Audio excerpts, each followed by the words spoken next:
Le Grand Dialogue. Sigi Kafoba. Edouani wa Makaran. Le Grand Dialogue, l'émission des débats du studio Tamani sur votre radio. Chenni Beri. Halud Mauni. Chenni Beri. Sigi Kafoba. Le Grand Dialogue. À quand les prochaines élections au Mali? Où en sommes-nous avec les réformes électorales? Qu'est-ce qui doit changer? Ce sont entre autres questions que se posent certains Maliens après plus de 17 mois de transition. Le premier tour de l'élection présidentielle qui devrait se tenir le dimanche 27 février 2022 n'a pas eu lieu. Quel est l'état des lieux? Le studio Tamani pose le débat aujourd'hui avec comme invité M. Fousseni Diop, membre de la mission d'observation des élections au Mali, Modèle Mali. Bonsoir M. Diop. Monsieur Boubacar Bokoum, il est politologue. Bonsoir, Monsieur Bokoum. Nous avons au téléphone Madame Loda Koulibaly du réseau des jeunes femmes leaders des partis politiques et organisations de la société civile. Le thème du grand dialogue d'aujourd'hui, c'est réforme électorale, quel est l'état des lieux? Et c'est une présentation de Mariam Koulibaly. Bienvenue. Le grand dialogue. Alors, Monsieur Bokoum, quel est l'état des lieux aujourd'hui des réformes électorales annoncées par les autorités? Bon, je pense que les réformes, elles ne sont pas du tout prêtes dès lors que le découpage, qui est d'abord fondamental par rapport à l'architecture qu'il faut mettre en place, n'est pas encore terminé.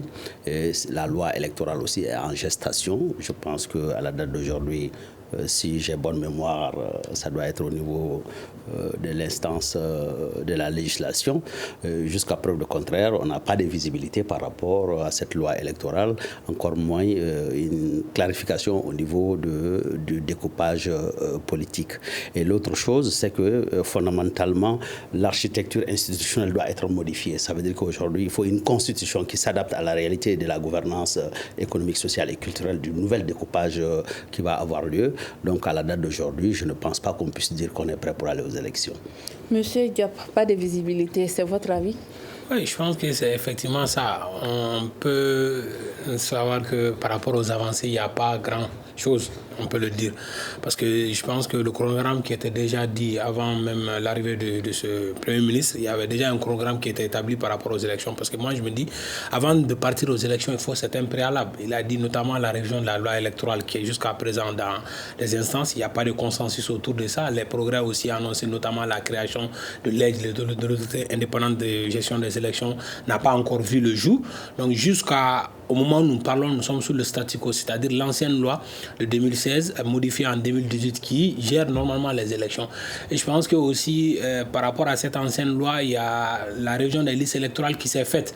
Mais on a remarqué aussi pendant que cette révision des listes électorales, il n'y a pas eu d'inscription de nouveaux majeurs, alors que l'État avait quand même investi pas mal d'argent par rapport à l'enrôlement des nouveaux majeurs, mais qui n'ont pas été reversés sur la liste électorale. Donc ça a été un manquement et ce processus a été bouclé. Maintenant, en termes de fichier électoral qui doit servir aussi par rapport à la conception du fichier électoral, je pense que ça aussi, jusqu'à présent, on n'a pas de visibilité claire autour de ça. Et comme je l'ai dit, ça doit être aussi couronné par un consensus politique autour de tout ce qui va se passer en matière électorale. Notamment, on pense que si l'aide est créée, est-ce que c'est l'aide encore qui va publier les résultats définitifs, qui est une attribution de la Cour constitutionnelle. Donc, je vois qu'il y a pas mal de préalables qui devraient être faits, notamment le toilettage des textes, la charte des partis politiques, la loi organique des députés, tout ça. Donc rien de tout cela n'est encore, disons, final. Donc on peut dire que pour aller aux élections, aujourd'hui, nous ne pouvons pas parce qu'on n'a ni de chronogramme clair et précis qui va nous dire quelles sont les étapes à franchir avant d'arriver à ces élections. Donc aujourd'hui, on peut dire qu'il n'y a pas assez d'avancées, malgré qu'il y a beaucoup de choses qui sont dans les couloirs au niveau du gouvernement. Monsieur Diop, qu'est-ce qu'on peut faire aujourd'hui avant la tenue de ces élections? Qu'est-ce qui doit être fait? Voilà, c'est ce que je disais tout de suite. Je pense avant d'aller aux élections, il faut d'abord les réformes en matière de loi électorale. Et aujourd'hui, je disais tantôt que l'ancienne loi qui est jusqu'à présent, elle n'est pas ancienne parce qu'elle est encore en vigueur, qui court, dit qu'il y a 3 organisations qui gèrent les élections, notamment qu'on appelle la DGE, le ministère de l'administration territoriale et aussi la CENI. Et jusqu'à présent, c'est ce statu quo. On sait que la CENI, les membres ont été remerciés et tout ça, il n'y a pas de CENI en place actuellement. Donc, il faut d'abord relire cette loi électorale. Mais selon vous, qu'est-ce qui bloque?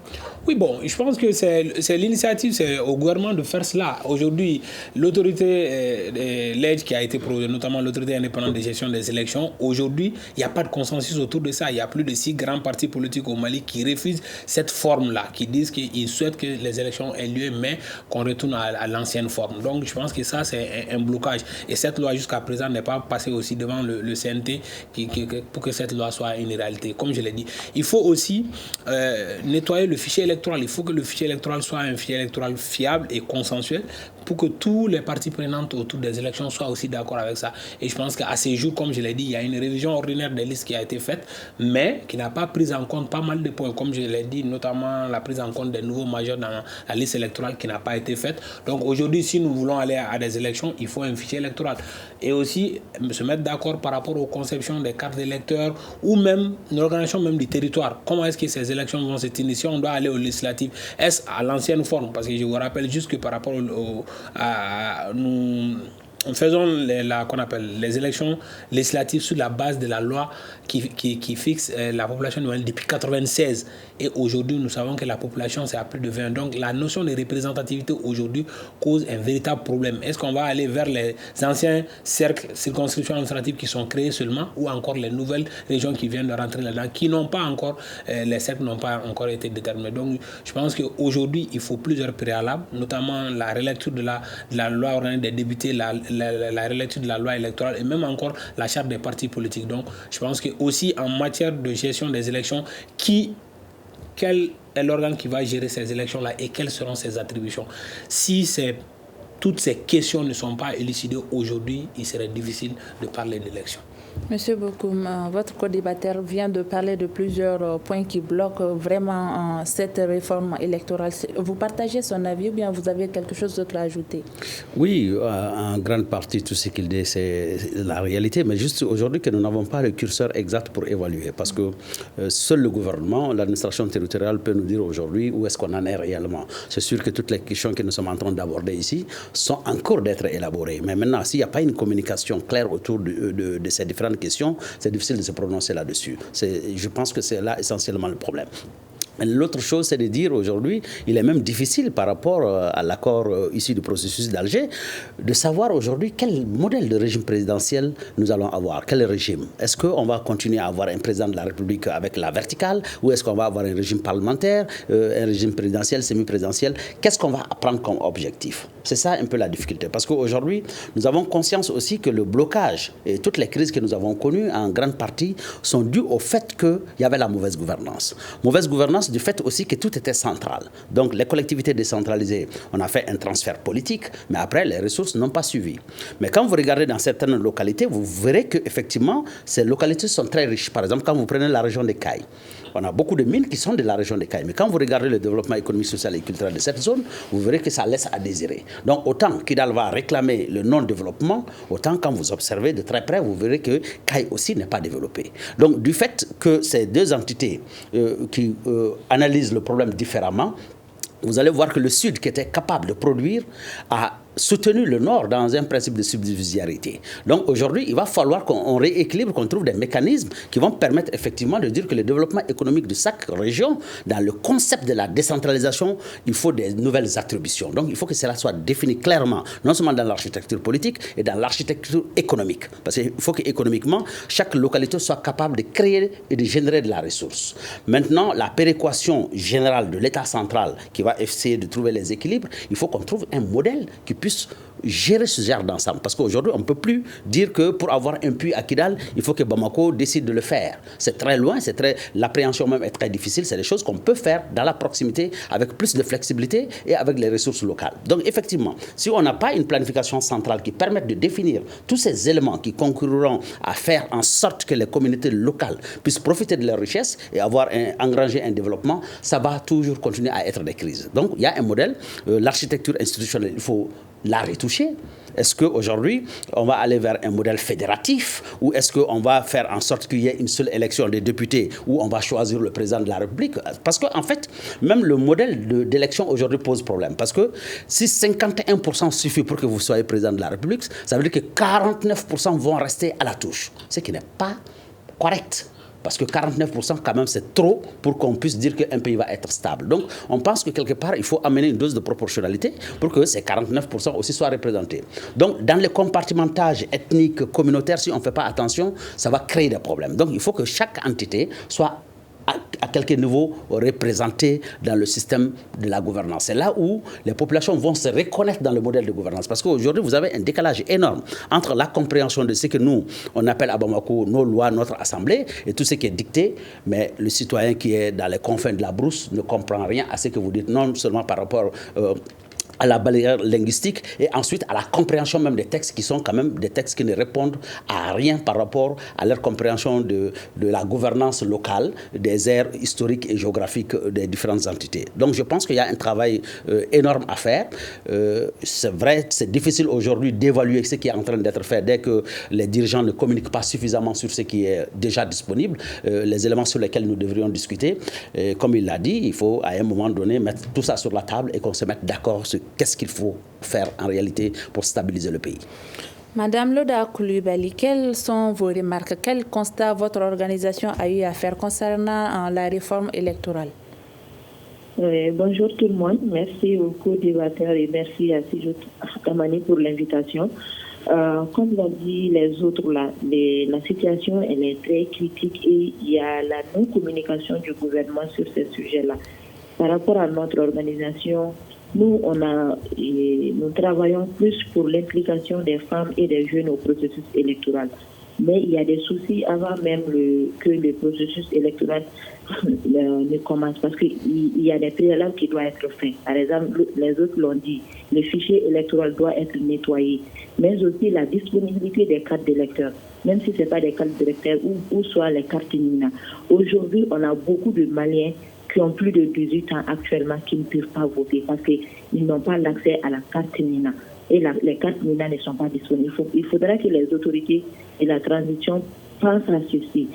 Au moment des élections, qu'est-ce que ces gens qui ont plus de 18 ans depuis des années aujourd'hui, comment ils peuvent voter lors des élections? Parce que c'est primordial pour que le niveau des votants puisse aller à un niveau très, très souhaité. Maintenant, aussi, il a dit la transparence dans la gouvernance, parce que les gens sont moins concernés par les élections parce qu'ils se disent que les élus ne travaillent pas pour eux. Ils sont là pour leur propre personne. Il faut que ça change pour que les gens puissent aller au vote, pour que les gens puissent s'impliquer réellement au processus électoral. Mais il est important dès maintenant qu'on soit d'accord sur l'autorité qui va vraiment s'occuper des élections. Et dans ces autorités-là, il faudra la représentativité de toutes les couches, pratiquement, surtout les couches féminines et de la jeunesse. C'est important qu'on soit représenté à ce niveau-là depuis le début des processus électoraux jusqu'à la fin. Mais aussi, qu'on implique les jeunes et les femmes à la gouvernance locale. C'est important pour qu'on puisse sortir de cette situation-là. Mais le fait que les autorités ne communiquent pas là-dessus, on est bloqué. Mais je pense que pour qu'on puisse faire la relecture de la loi électorale, ou bien que ce soit la charte des partis politiques, il faut une révision de la Constitution. Ou bien, comme d'autres le disent, réécrire même notre Constitution-là. Parce qu'on a travaillé sur l'avant-projet de la loi électorale, mais il y a des blocages qui sont là. Tant qu'on ne révise pas la Constitution, il y a des éléments qui ne peuvent pas passer quand on veut faire la révision des lois. Ça ne pourrait pas passer parce qu'il y a des blocages. Qui va s'occuper des élections réellement? Qui va s'occuper de donner vraiment les résultats définitifs des élections? C'est très important. Donc, il faudrait revoir tout ça là et que les autorités prennent tout ceci en compte dès maintenant pour qu'au moment opportun, on puisse aller avec des élections très crédibles et que pratiquement les 80% des Maliens ou bien même 100% des Maliens qui ont le droit de voter puissent aller voter. C'est très important. Loda Coulibaly vient de parler d'inclusivité. Maintenant, on parle beaucoup d'organes uniques de gestion pour les élections. Pensez-vous que cet organe-là pourra gérer l'organisation des élections, Monsieur Diop? Bon, moi je pense que c'est toute une question d'attribution. Maintenant, à l'heure où nous parlons, je pense que l'aide telle que formulée par le gouvernement quand même est rejetée par une partie de la classe politique. Je pense que c'est un point sur lequel il faut suffisamment regarder. Vous savez, quand nous sommes de la société civile, nous donnons, nous sensibilisons, nous faisons en sorte que les populations puissent participer pleinement au processus électoral. Mais les vrais acteurs des élections, c'est les partis politiques. Et aujourd'hui, si l'État est en charge de mener ces réformes-là qui concernent les élections, il faudrait bien que les partis politiques puissent être d'accord avec les formes et les modalités. Sans quoi, on aura avancé, mais il faut encore que... Vous pensez qu'ils ont été exclus du processus? Bon, d'autres quand même pensent qu'ils sont exclus, même si peut-être leurs représentants ne sont pas là. Mais aujourd'hui, à l'heure où on parle, certains partis politiques disent carrément que l'aide formulée comme telle, ils ne sont pas d'accord. Alors que si nous regardons aussi les partis politiques, des grands partis politiques comme... qu'on appelle le RPM ou qu'on appelle les LMA et tout ça, aussi sont des partis politiques aujourd'hui qui ne veulent pas de cette forme proposée par le gouvernement. Et je pense que là, cette proposition, il faut qu'on analyse et qu'on dise comment est-ce que cela va être fait. Parce qu'aujourd'hui, l'avant-projet qui a été donné par rapport à la création de l'AIDE dit que ce n'est pas l'AIDE qui va, par exemple, donner les résultats définitifs. Parce que c'est une attribution, comme je l'ai dit, de la Cour constitutionnelle qui est actée dans la Constitution de février 92. Donc, je pense que c'est des questions sur lesquelles il faut discuter.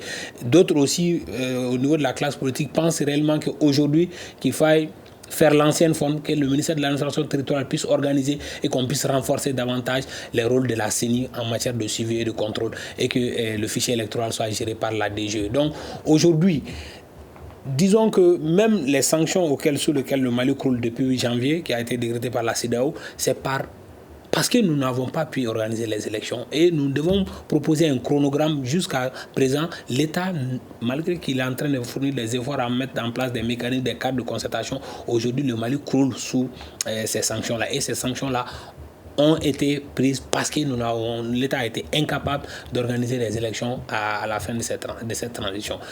Donc, du coup, c'est un problème. Et aussi, si nous voulons confier cela à un organe unique de gestion des élections, notamment l'autorité indépendante, aujourd'hui, il faut que la classe politique puisse être d'accord, que ce soit un consensus et que le jeu puisse être clair. Parce que certains pensent que c'est une manigance qui est en train d'être faite pour avantager un ou un autre clan. Mais aujourd'hui, tant que cette classe politique n'est pas d'accord et n'a pas de visibilité assez claire, il est très difficile parce que plusieurs acteurs interviennent. Parce que même nous qui sommes de la société civile, il faudrait bien que nous sachions aujourd'hui quelle loi va gérer les élections. Aujourd'hui, à l'heure où nous parlons, nous n'en avons pas. Alors que comment on doit sensibiliser qu'on appelle les populations. Elle a parlé de représentativité des femmes et des jeunes. Comment est-ce que cela aussi va se manifester? Je pense que c'est des questions majeures auxquelles il faut répondre. Et tant qu'on n'a pas la solution des réponses à ces questions, il serait très difficile de dire oui, l'organe unique de gestion va être mis en place, mais aujourd'hui, techniquement, elle n'est pas née.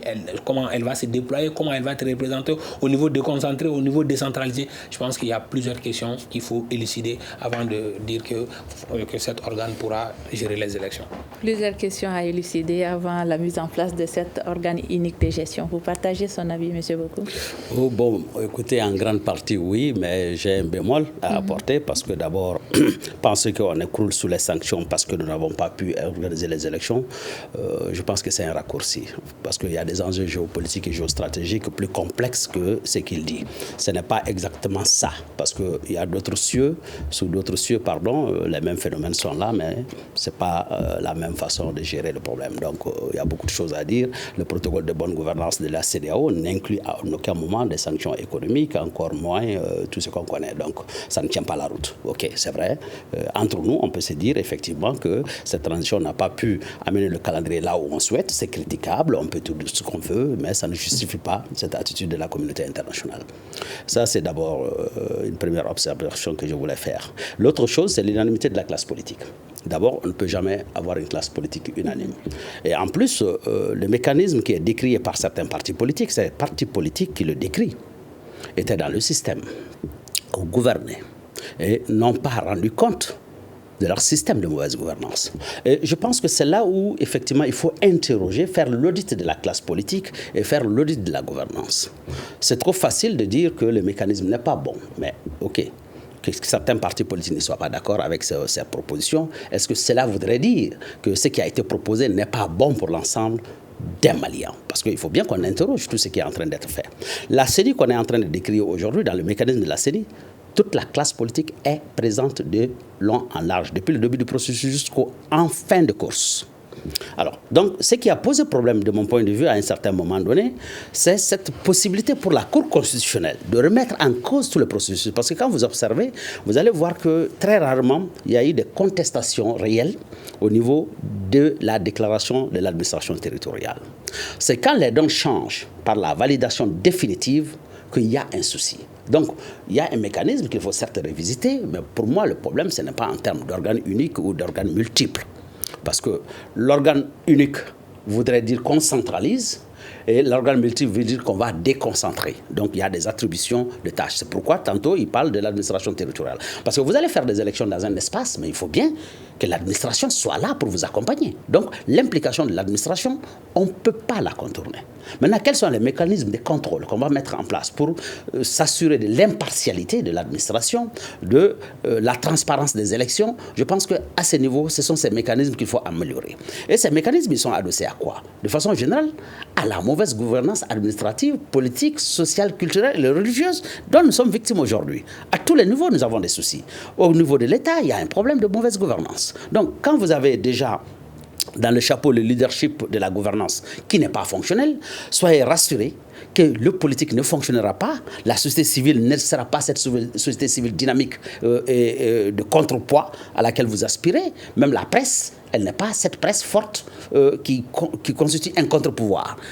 Théoriquement, la presse est un contre-pouvoir. Mais quand vous regardez aujourd'hui, à cause de la mauvaise gouvernance et le mécanisme d'appauvrissement, et excusez-moi l'expression, de l'abattardissement de la fonction, on se trouve à un système aujourd'hui où même ceux qui sont chargés, contrôlés, ne sont plus capables de contrôler parce qu'ils sont dans un système de corruption. Donc, en réalité, il ne faut pas regarder sous un seul prisme. Il faut regarder le problème dans sa globalité. Nous avons une crise globale, sociale et sécuritaire. Donc, tous ces mécanismes sont imbriqués les uns aux autres. Donc, cela nécessite effectivement un leadership inclusif et partagé pour permettre d'aller à un système de bonne gouvernance. Donc, pour moi, aujourd'hui, la question de dire que est-ce que tous les partis politiques... D'abord, cette classe politique, elle est déjà décriée dans sa grande majorité.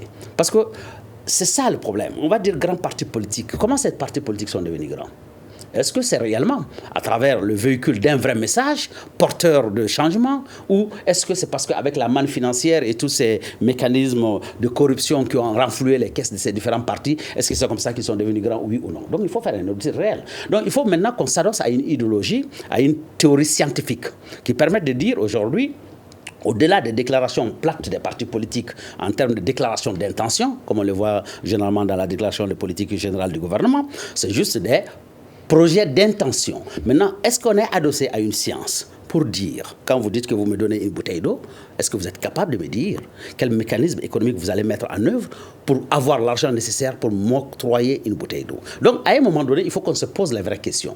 Aujourd'hui, le pays est dans une situation, il faut qu'on se dise réellement, qu'est-ce qu'on fait pour sortir le pays? Et c'est là où il y aura une convergence. Effectivement, s'il y a une stratégie claire et un objectif clair d'atteindre quelque chose et que les mécanismes sont là, vous allez fédérer tout le monde autour de vous, et même la multiplicité des partis politiques à laquelle on fait allusion aujourd'hui, elle va se raffermir autour de quelques idéaux qui va faire qu'effectivement on va restreindre le champ et la dispersion des partis politiques.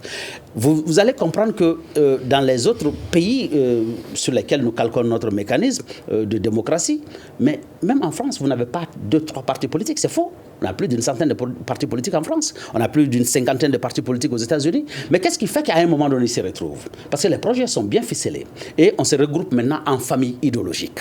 Quand vous dites que vous êtes un socialiste, ça veut dire que les socialistes vont accepter d'être ensemble pour compétir, pour se donner plus de chances. Les libéraux vont faire la même chose. Donc vous allez vous retrouver, grosso modo, dans 4, 3 ou 2 grandes tendances. Mais vous ne pouvez pas restreindre l'activité de la liberté à quelques individus. Donc, ça pose problème. Donc, toutes ces réflexions concourent à dire simplement que, effectivement, nous n'avons pas un mécanisme bien élaboré sur lequel, effectivement, vous avez une architecture qui permet de dire scientifiquement, voilà, qu'est-ce qu'on peut apporter réellement. Aujourd'hui, si je m'inscris...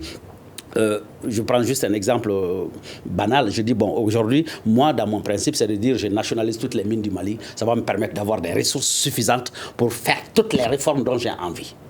Alors, tous ceux qui sont d'accord avec ce principe, quelle que soit la coloration politique, vont me suivre dans cette dynamique. Peut-être que d'autres vont me dire, bon, nationaliser c'est un peu trop, exproprions, faisons ceci. Effectivement, on va diluer, mais on va être grosso modo dans la même tendance. Ou ceux qui disent, non, nous allons travailler avec le capital financier international, donc travailler avec les multinationales, exproprier nos concitoyens, ne pas leur donner un gramme d'or et tout amener de l'autre côté. Et après, moi, en tant que président, j'ai toutes les richesses. Voilà, c'est ce genre de choses qu'il faut réellement interroger pour dire quelle est l'orientation stratégique que nous prenons.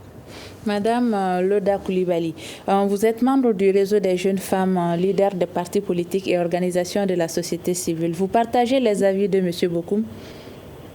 Oui. En fait, sur ces actions-là, nous, sur ces propos, nous avons mené beaucoup d'actions là-dessus. En fait, on a mené des séries de rencontres des femmes du Mali, que ce soit dans les différentes régions, mais aussi il y a eu une rencontre de validation des propositions.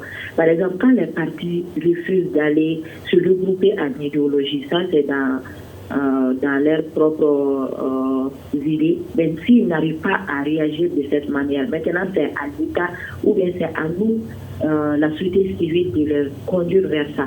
En fait, pour les actions de refondation, nous avons travaillé sur les documents afin de contribuer aux réformes de ces documents-là. Il y a la recommandation, les propositions des femmes du Mali qu'on a eu à apporter sur les documents, que ce soit sur la Constitution, mais aussi que ce soit sur la loi électorale, surtout sur la charte des partis politiques. Et dans ça, on a énuméré des critères qui font qu'une fois qu'un parti ne parvient pas à répondre à ces critères-là, soit tu es retiré de la scène politique, ou bien le parti est destiné à dissoudre réellement. Parce que tu ne peux pas être un parti politique et que tu ne couvres pas 3/4 de l'étendue du territoire. Il y a des partis qui sont là juste pour les élections. Une fois, il n'y a plus d'élections, il n'y a plus de ces partis politiques-là. Et au Mali, on a plus de 300 et quelques partis politiques, mais tu ne peux pas trouver 20 ou 40 partis politiques qui ont un siège réellement et des militants réellement comme on le veut. Donc, il faut mettre des critères pour vraiment cadrer les partis politiques dans ce sens-là. Alors, moi, j'aimerais juste réagir une minute, parce que quand elle parle de 300 partis politiques, d'abord, l'État n'utilise aucun centime pour créer un parti politique. C'est des citoyens qui décident de créer de leur propre chef un parti politique. Maintenant, qu'ils couvrent l'espace ou pas, en quoi cela nuit le développement économique, social et culturel d'un pays? Il s'agit réellement d'interroger ceux qui ont gouverné. Vous prenez ces 300 partis politiques, il y en a combien qui ont réellement géré et qui ont bénéficié de l'aide publique? Qu'est-ce qu'ils en ont fait? 60. Alors, c'est ça le vrai problème. Pour moi, la somme des nuls est nulle. Ce n'est pas le nombre qui pose problème, mais c'est la qualité de la substance qui pose problème. Alors, si vous avez... excusez-moi, c'est juste pour un peu l'accompagner dans sa dynamique, parce que les réflexions sont très intéressantes. Effectivement, à un moment donné, quand vous parlez même de la couverture, comment est-ce qu'aujourd'hui un parti politique couvre un espace? C'est des moyens. Est-ce qu'aujourd'hui, vous pouvez effectivement, en tant que société civile, avoir des leviers pour faire fonctionner ou ne pas faire fonctionner? Ce n'est pas possible. L'État aussi ne peut pas enfreindre aux libertés individuelles et collectives. Donc, quelque part, il s'agit d'avoir des mécanismes intelligents. Quand un parti politique se met en mouvement et qu'il n'a pas de siège, il n'a pas d'élu, mais il disparaît de lui-même. Les 300 partis politiques, c'est la création. Mais quand vous faites l'inventaire aujourd'hui, je vous assure, vous n'allez pas trouver 100 partis politiques. C'est ça la réalité. Alors, monsieur Diop, pensez-vous que les réformes électorales peuvent avoir lieu sans la révision de la Constitution? Oui, bon, ça, ce sera effectivement des réformes à minima. Voilà, je pense que aujourd'hui, c'est pas la pensée de tout le monde, mais je pense que si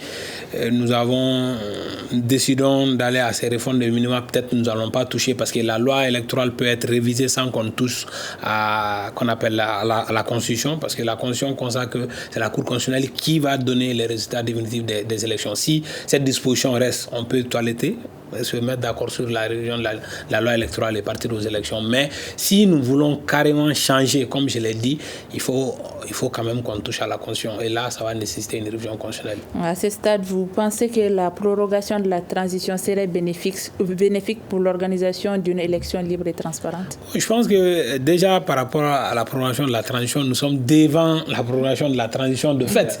Voilà, nous sommes devant le fait accompli parce que, comme je l'ai dit, la transition devait être sanctionnée par la proclamation des résultats des présidentielles. Mais aujourd'hui, nous venons de terminer ces 18 mois, on peut le dire, mais il n'y a pas eu d'élection. Donc, du coup, nous sommes aujourd'hui devant le fait que la transition est déjà prolongée. Maintenant, je me dis, il faut qu'on puisse se dire quelles sont les réformes qui vont être faites, avec qui. Donc, comme ça, on pourra déterminer un calendrier qui est visible et qui est clair pour tout le monde. Et on saura en un instant T, voilà ce que nous allons faire. Je pense que sans quoi, on ne pourra pas se prononcer sur un délai. Il ne fallait pas dire 5 ans, 10 ans, 3 ans, mais le travail qui doit être fait concrètement en matière de réforme, comment est-ce que l'État va s'y prendre et quels sont les acteurs qui seront impliqués. Je pense que si on a ça, le délai va forcément se dégager à partir de là. Mais si on ne part pas vers ça, on va tout le temps venir, parce que voilà, l'ancien gouvernement avait mis en place un cadre de concertation entre la société civile, des acteurs politiques et tout ça. Le nouveau gouvernement, le Premier ministre qui est venu a mis ça de côté, on est allé vers d'autres choses encore. Je pense qu'il faut une visibilité assez claire. C'est ce que j'ai dit. Ouais, cette histoire de parti politique va revenir et tout ça. Mais je pense que la charte des partis politiques, il y a des critères assez clairs. Aujourd'hui, on parle de 200 partis politiques, mais ceux qui ont bénéficié de l'aide à partir de 2001 jusqu'à maintenant, qui ont participé à toutes les échéances, ça ne vaut pas plus de 70.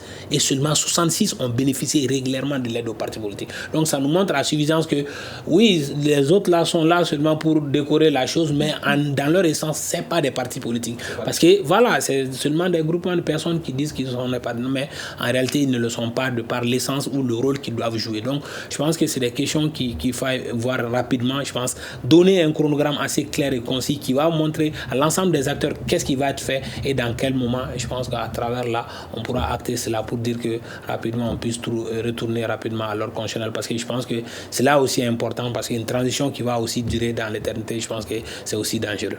Monsieur Bokoum, oui. Comment voyez-vous l'organisation de toutes les élections annoncées par la transition, référendum présidentiel, législative, entre autres?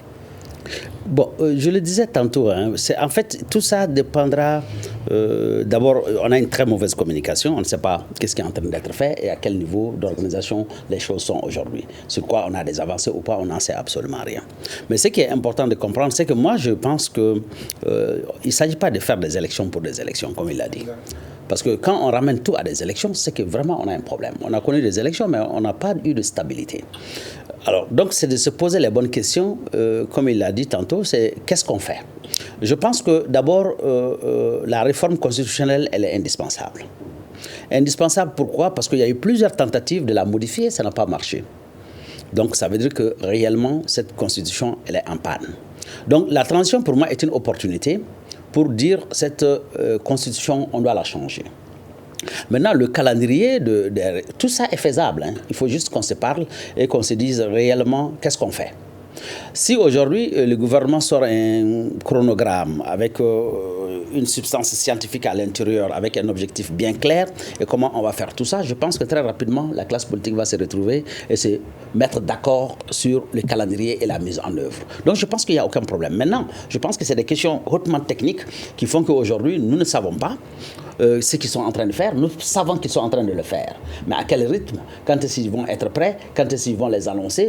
Toutes ces questions, je sais qu'elles sont prises en compte par l'administration.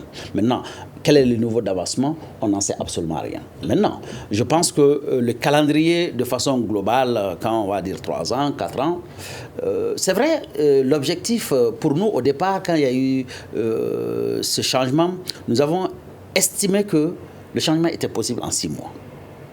Nos premières analyses, c'était qu'en 6 mois, on aurait pu faire un certain nombre de choses et puis faire des élections et partir très rapidement. Maintenant, malheureusement, sur les 18 mois, on a piétiné, il y a eu des changements, il y a eu beaucoup de choses. Donc, quelque part, aujourd'hui, on est obligé de considérer qu'on reprend. On reprend tout à zéro, pratiquement. Donc, le reste des 18 mois de transition ont servi juste à faire réellement l'état des lieux et à se projeter. Donc en réalité, on est en train d'aller vers une phase aujourd'hui où on va peut-être nous dire qu'est-ce qu'on a programmé, qu'est-ce qu'on a projeté et comment on le fait. Et c'est comment on le fait qui va peut-être définir le timing dans lequel on va rester encore dans la transition. Ça peut être 6 mois, ça peut être 12 mois. Je n'en ai aucune idée. Je ne sais pas quel est le travail technique qui a été fait. Mais ce qui est important aujourd'hui, c'est de dire que tout cela est faisable. Même l'intelligence qu'on a eu à développer au niveau des ANR aurait pu servir de tremplin pour aller, par exemple, à la réforme constitutionnelle.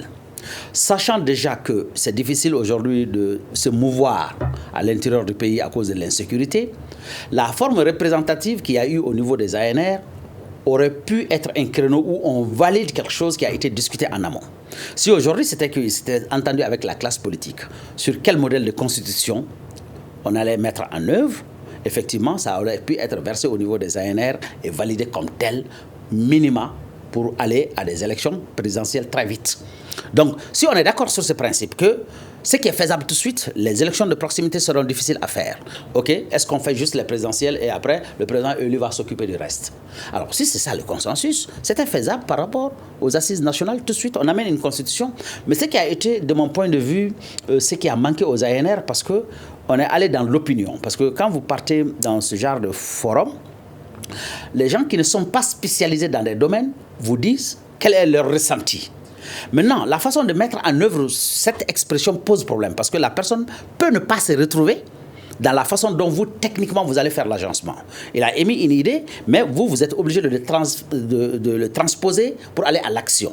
Maintenant, entre l'idée originale et la façon de transcrire, vous risquez de vous retrouver en porte-à-faux avec la personne, même si l'idée est fondamentalement la même.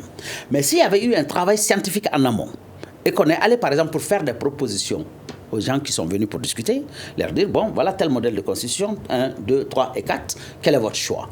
Voilà la réforme sécuritaire, 1, 2, 3, 4, le système de défense stratégique de la nation, voilà ce qu'on vous propose, on se prononce. Donc là, du coup, ce qui sort des ANR peut facilement être exécutoire. Pensez-vous que les Maliens allaient adhérer aussi à cela?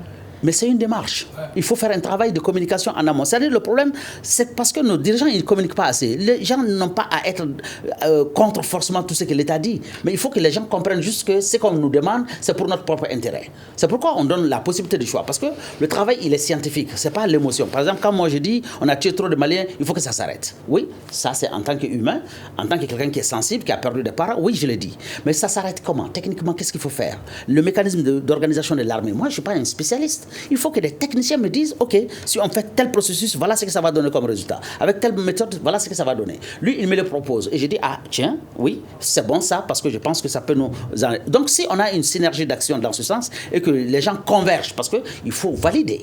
Il faut que la majorité soit d'accord avec ce qui va être fait. C'est ça l'avantage. Mais le travail technique, il faut qu'il soit fait en amont. Oui, je vous en prie, madame. Madame Coulibaly, pensez-vous que toutes ces élections sont faisables en même temps? C'est faisable en même temps parce que c'est juste, il faut avoir une volonté réelle.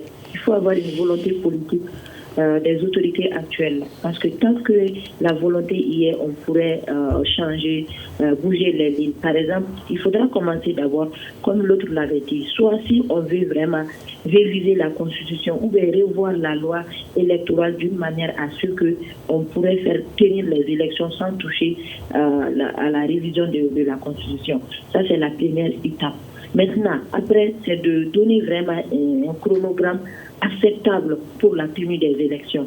Mais aussi, il faut une meilleure communication autour de la gestion du pays et surtout penser à l'implication depuis tout au début jusqu'à la fin du processus des élections, l'implication des femmes et des jeunes. Parce que sans ça, en fait, il y aura toujours des points d'interrogation qui seront là et qui pourront donner l'échec à la tenue des élections.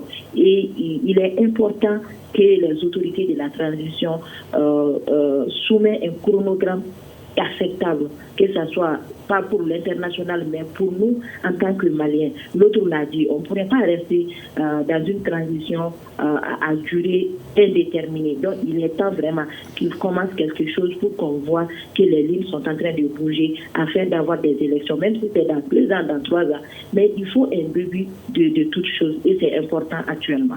Monsieur Fousseni Diop, qu'est-ce qu'il faut aujourd'hui pour l'organisation d'une élection fiable et transparente? Voilà, je pense qu'on va retourner, on va dire la même chose. Et je le dis, il faut un consensus politique autour de tout ce qui va être fait en matière de réforme. Il le faut. Sans quoi, on a beau partir, ça va être difficile. J'ai dit, les acteurs politiques font partie du jeu politique. Absolument. En fait, ils ne sont pas à écarter. Je pense qu'il n'y a pas voilà, on ne va pas s'entendre sur tout, mais il faut un consensus minimal pour pouvoir faire avancer les choses. Parce qu'après tout, qu'ils soient dans la gestion de gouvernance passée et tout ça, ils sont aussi des Maliens et puis leur voix aussi doit compter. Il a dit, il faut que aussi nous ayons un chronogramme de la part de l'État pour qu'on puisse voir, parce que vous savez que réellement, récemment, par rapport au CNT, il y avait la loi électorale qui était sur la table, mais à la dernière minute, ça a été retiré. Pourquoi ça a été retiré? On ne le sait pas. Est-ce que c'est encore pour aller chercher ce consensus-là? Vraiment, on n'a pas de visibilité par rapport à ça, il n'y a pas de communication autour de ça. Donc, je pense que c'est des éléments assez importants.